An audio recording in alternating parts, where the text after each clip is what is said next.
Mga PUJ drivers ug operators nga nagbiyan sa dakban sa Lapu-lapu paingon sa dakbayan sa Mandaue, Nitiyabaw na paggasugod pag-operate sa mga modern jeepneys sa ilang mga ruta. Si Luan Mirondina sa report. Sukad kagahapon, ang mga modern jeepneys na nga iya sa udot ko kon United Drivers and Operators Transport Cooperative ang nag-inusarang public transportation alang sa mga taga Lapu-lapu ug Cordova nga mga trabahante sa Mandaue City ug Lapu-lapu City. Ang Paho Terminal nga may terminal sa mga PUJ nga may biyaheng Mandaue ang nagsilbi usab nilang terminal. Bisan pa man kun 11 pesos ang plitihan sa mga modern jeepneys, uyon ra hinuon ang sagad sa mga pasahero. Kung imo pong huna-hunaon ma'am is aircon man pod unya close pod siya ang kuan mas bintaha siya. Pamindot man eh.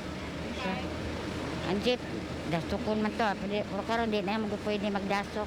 Mato ni Malvin Arias, chair sa Udotko, nga medyo nasinati ang gamay tensyon kagahapon, tali sa mga driver sa PUJ ug sa modern jeepney sa pagsugod nila og operate. Katong hapon, ma'am, naabot nila, ma'am, gumikat po to sa tawag po nila ni Engineer Perla, ma'am, Amaro, ni Sir Mario Napolis sa Jeepneys.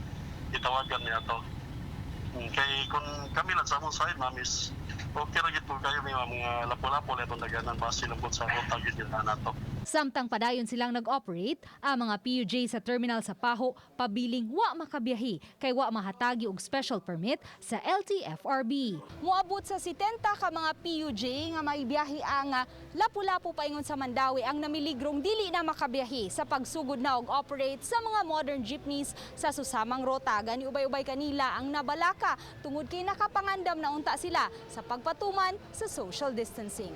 Sa gidagayon sa pag-lockdown, hantod karon wa pa mi kadawat sa ayuda. Luoy na kay mi kay stranded mi duha ka buwan na kapin. Dayon gahapon nga adlaw pitsa 1 na surpresa lang mi kay nisud man ni ang taga Mipsto diri sa terminal niya kami umi kay baw na nabalain mi ba.